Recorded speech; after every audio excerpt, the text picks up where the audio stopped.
I was sitting across from my mother at the mahogany conference table, watching her face twist with rage as my father's attorney continued reading the will. I had not seen her in 15 years, not since she walked out on Dad and me for a wealthier man. Now, suddenly, she cared about what Dad left behind. She slammed her manicured hand onto the will document and glared at me. "You won't get a single cent," she hissed. I never expected those words would lead to the most challenging months of my life. If you are watching this, let me know where you are tuning in from. Hit that like and subscribe button if you have ever had to stand up for yourself against family. Trust me, you will want to see how this ends. I grew up in Seattle with my father, James, who was a successful entrepreneur with a string of tech companies that he had built from the ground up. We had a special bond that went beyond the typical father-son relationship. Weekends were sacred for our fishing trips to Lake Washington, where he would share business wisdom and life advice while we waited for the fish to bite. "Malcolm," he would say, "casting his line with perfect precision success isn't measured by what you have, but by what you give and how you treat others along the way." Those fishing trips shaped who I am today. Dad taught me about work ethic, integrity, and financial responsibility from an early age. He made sure I understood the value of every dollar earned and the importance of making ethical decisions, especially when nobody was watching. I followed a different path than my father, professionally going to college for computer science and eventually landing a job as a software engineer at a promising tech startup. Dad never pushed me to take over his businesses, always encouraging me to forge my own path. He was proud when I got promoted to lead developer, calling me that night with genuine excitement in his voice. My parents divorced when I was 17.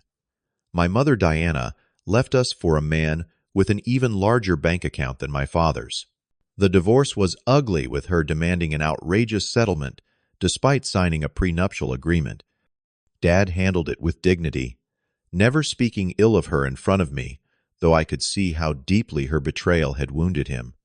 After she left, my mother became a ghost in my life. She missed my high school graduation, my college commencement, and every birthday. When I got my first apartment, it was Dad who helped me move furniture and stock the fridge. When I went through a devastating breakup at 25, it was Dad who showed up with takeout and listened as I processed my grief. Mom was nowhere to be found during any of the significant moments of my adult life.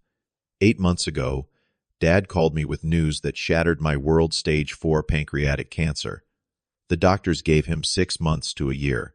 I immediately took a leave of absence from work to be with him through his treatments and final days.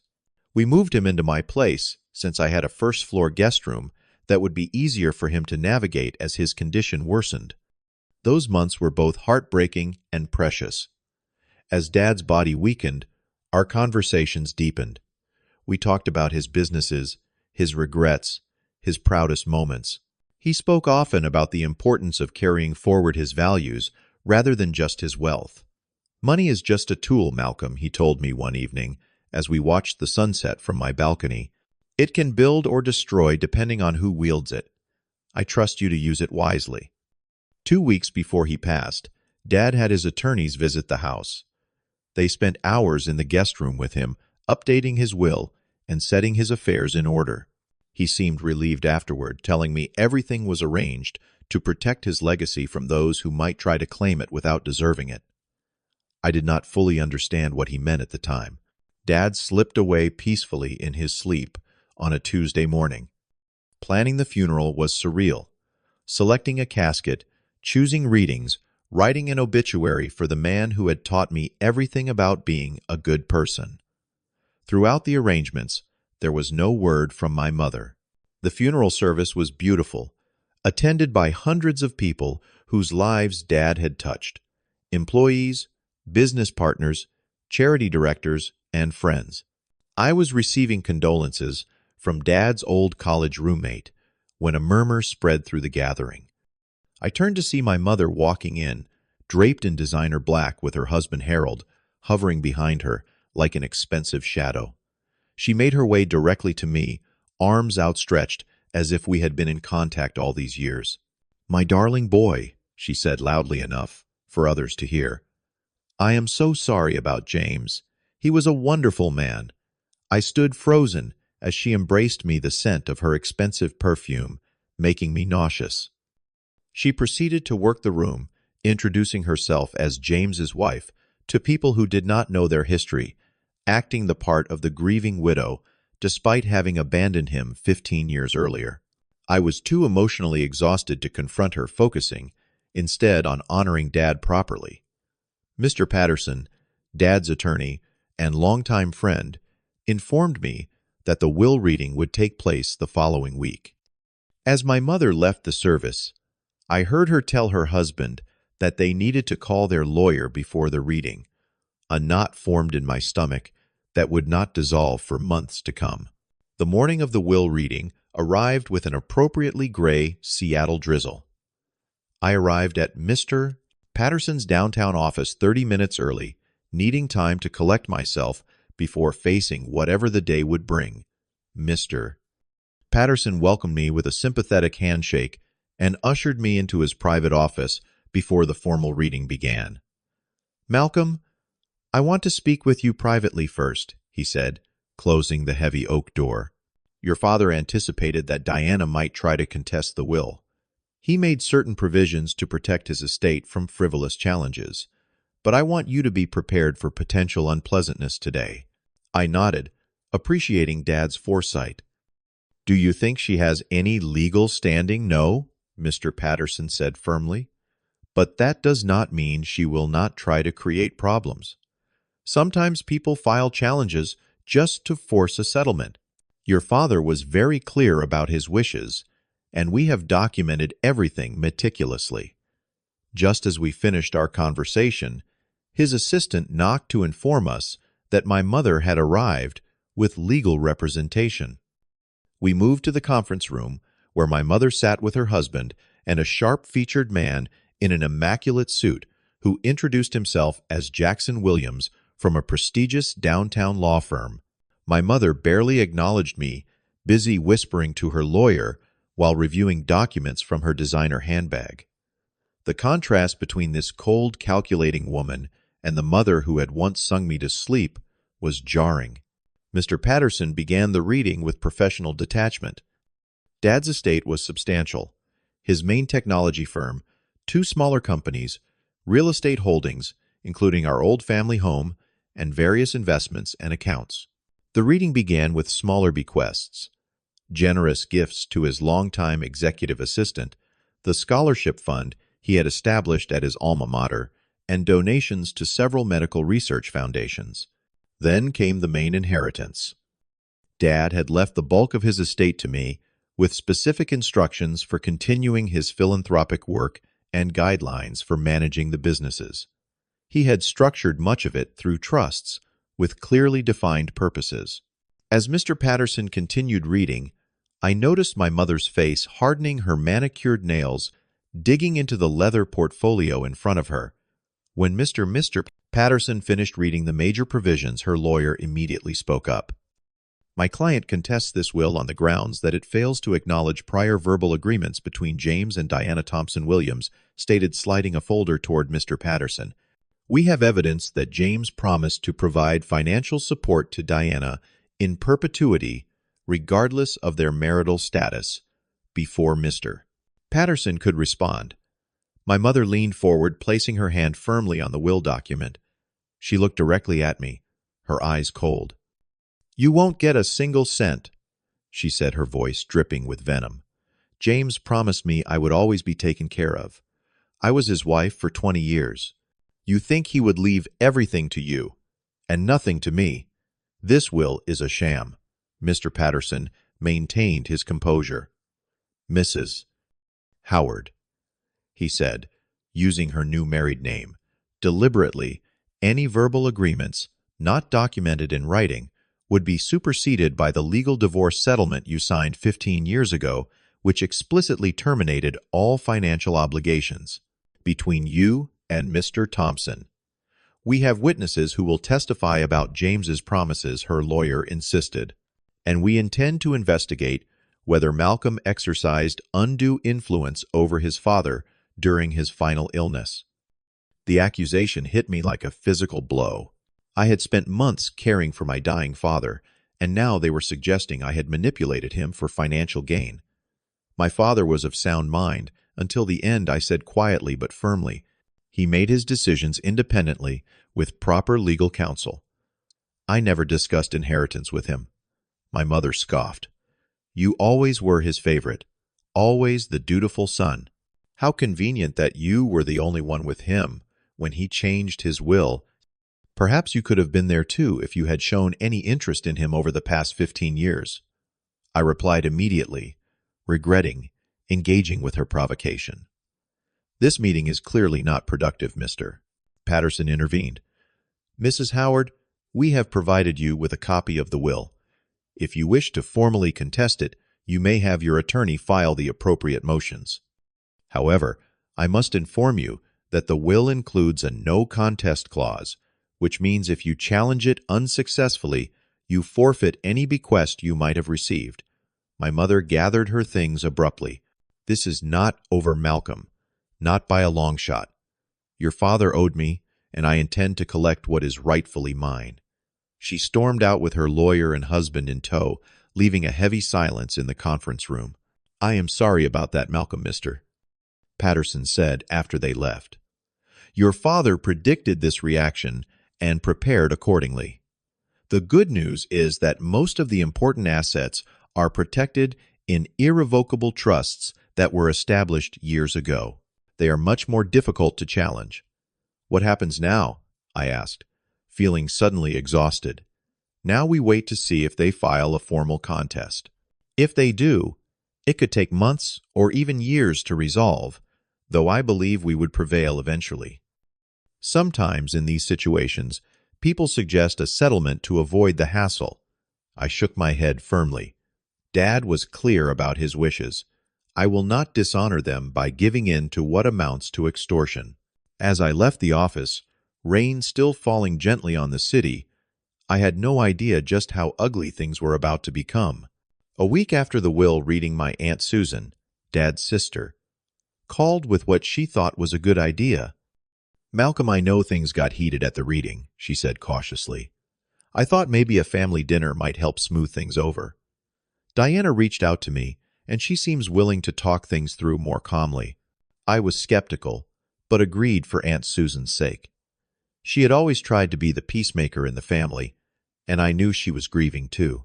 We arranged to meet at Sullivan's, an upscale steakhouse downtown that had been one of Dad's favorites. I arrived to find Aunt Susan already there with Uncle Robert and two of my cousins. They gave me sympathetic hugs, and for a moment it felt like we might actually have a normal family gathering. That illusion shattered when my mother arrived 20 minutes late, making a grand entrance with Harold and unexpectedly her lawyer Williams in tow. I hope you don't mind Jackson joining us, she said, with a thin smile. He happened to be with us when we were leaving, and I thought having him here might help us communicate more effectively. Aunt Susan looked uncomfortable, but motioned for them to sit. The waiter took our drink orders, and an uncomfortable silence fell over the table until my cousin Amy bravely attempted small talk about her new job. Throughout the appetizer course, my mother made a show of reminiscing about Dad, speaking as if they had remained close after the divorce. James always loved this restaurant's crab cakes, she said wistfully. Remember how we used to come here for our anniversary, Malcolm? They had never celebrated an anniversary at Sullivan's. It was where Dad took me after my college graduation. As the main courses arrived, my mother shifted strategies. I have been hearing concerning things about what is happening with James's companies, she said, cutting into her filet mignon. Some of his old business associates called me, worried about the direction things are heading. I set down my fork, surprised. What business associates? Several people, she said vaguely. They are concerned about your experience level. Managing such large operations requires seasoned leadership, dear. I had not made a single change to Dad's businesses, still working with his executive team during this transition period. The companies were running exactly as they had been under his direction. My mother's lawyer cleared his throat. This is actually why we thought a face-to-face conversation would be beneficial. We believe there is room for compromise here that could benefit everyone. He pulled a document from his briefcase and slid it across the table. This is a settlement proposal that would resolve all potential disputes. Mrs. Howard would receive 40% of the estate value and withdraw any potential legal challenges. Looking at the document, I realized this dinner had never been about reconciliation. It was an ambush carefully orchestrated to pressure me in front of family members.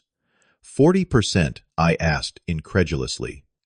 After she walked away from Dad with a generous settlement 15 years ago and never looked back, after she missed his illness, his suffering, his death, now she wants 40% of what he built while she was building a life with someone else. Malcolm, be reasonable, my mother said sharply. I was married to your father for 20 years. I supported him while he built those businesses. I raised you while he worked endless hours. I am entitled to fair compensation. Something inside me snapped at her audacity. With deliberate calm, I slowly set my fork and knife down on either side of my plate and stood up. All right, I said with a smile that did not reach my eyes. Then don't expect a single cent from me either. The table fell silent as I continued. What you don't know, Mother, is that Dad anticipated this exact scenario. Most of his assets are held in irrevocable, charitable trusts, where I serve as trustee, but cannot personally access the funds. The businesses operate under a management structure that prevents liquidation or sale without approval from a board that includes his most trusted executives. I looked directly at her lawyer. You can file whatever challenges you want, but you will be fighting against structures that were legally established years ago, not just a will written during his illness. Dad knew exactly who would come after his money and exactly how to prevent it. My mother's face flushed with anger. You are bluffing. James would never have given everything away just to spite me. He did not do it out of spite. He did it to protect his legacy from exactly this kind of predatory behavior. The money will go to causes he believed in, to people who were actually there for him, not to someone who only remembered his existence when she heard about his bank accounts. I placed my napkin on the table and nodded to my aunt and cousins. I am sorry this dinner turned into this. I think it is best if I leave now. As I turned to walk away, my mother called after me. You will regret this, Malcolm. If you think this is over, you are mistaken. You have no idea what kind of nightmare is coming your way. Her words proved prophetic. Within weeks, my life transformed into exactly the nightmare she had promised. It started with legal paperwork. Motions filed challenging not just the will, but the validity of the trusts Dad had established. My mother's legal team took an aggressive scorched earth approach, demanding every financial document from the past 20 years of Dad's business operations. Then came the social media campaign. My mother created accounts specifically to tell her version of events, how she had been a devoted wife, pushed aside, how Dad had promised to care for her forever, how I had manipulated a dying man to secure my inheritance.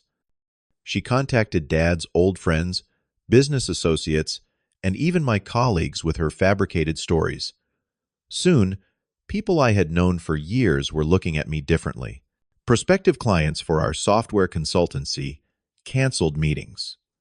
A profile piece about grieving through entrepreneurship that a business magazine had scheduled was suddenly postponed indefinitely. The most painful blow came when my mother somehow obtained my home address and began showing up unannounced. Once she brought a local TV news reporter, attempting to ambush me with cameras rolling as I returned from a grocery run. Another time, she appeared at my office building, telling coworkers she needed to speak with her son about family matters. The stress took a physical toll. I lost 15 pounds, developed insomnia, and found myself jumping whenever my phone rang. My doctor prescribed anti-anxiety medication, when my blood pressure spiked to concerning levels. Just when I thought things could not get worse, I received notice that my mother had convinced a judge to temporarily freeze the business accounts pending a full investigation into her allegations of fraud and undue influence. The nightmare had reached its peak. Dad's companies could not make payroll, vendors could not be paid, and everything he had built was at risk of collapsing.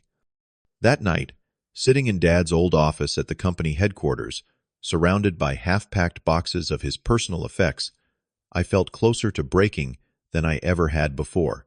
As I sorted through Dad's belongings that night, I found a leather-bound journal tucked behind reference books on his shelf. I had never seen it before, and curiosity pulled me from my despair. Opening it, I recognized Dad's distinctive handwriting immediately. The journal was not a daily diary, but a strategic document, contingency plans, insights, and instructions stretching back nearly 5 years. With growing amazement, I realized Dad had been preparing for this exact situation long before his illness. One entry particularly caught my attention. Diana contacted me again today. Third attempt this year to extract money despite our settlement, recorded conversation as advised by legal team. She explicitly admitted leaving for Harold's money, but now wants what she deserves from my success. Recording stored in Patterson's secure files under Project Shield. My hands trembled as I flipped through more pages. Dad had documented every interaction with my mother over the years, preserved evidence of her previous extortion attempts, and laid out a comprehensive legal strategy to counter the exact claims she was now making. In the back of the journal was a sealed envelope with my name on it. Inside was a letter dated just 2 weeks before his death. Malcolm, it began. If you are reading this, it means Diana has made her move as we anticipated. I am sorry you have to deal with this burden during your grief. But you are stronger than you know, and I have prepared everything you need to end this quickly. Contact Marianne Winters at Blackwell Legal Group. I have kept her on retainer for this specific situation. She has all the documentation and recordings. This will be difficult, but remember, sometimes the hardest challenges reveal our true character. I am proud of the man you are. Love, Dad. The next morning, I called Marianne Winters. By afternoon, she was reviewing our case with a team of specialized attorneys. Their conclusion was unanimous. With Dad's documented evidence, we could not only defeat my mother's claims, but potentially countersue for legal fees and damages. 2 weeks later, we appeared before the judge who had ordered the freeze on the business accounts.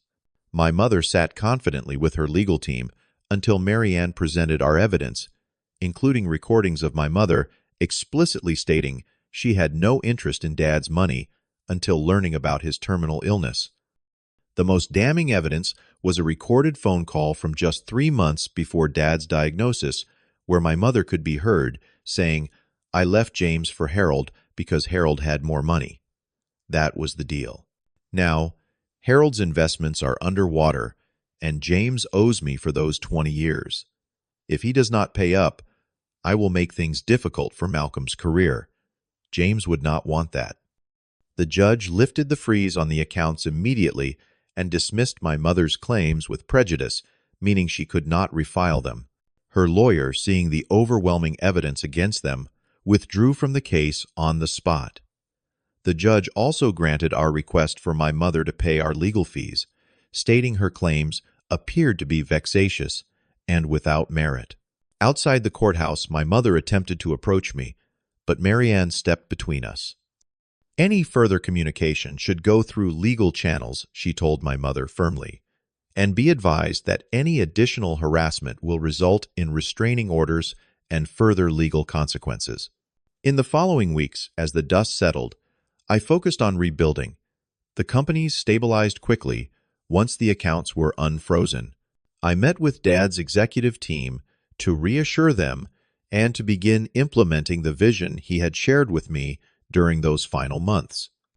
I was surprised when a month after the court ruling, I received a text message from my mother asking to meet for coffee just to talk.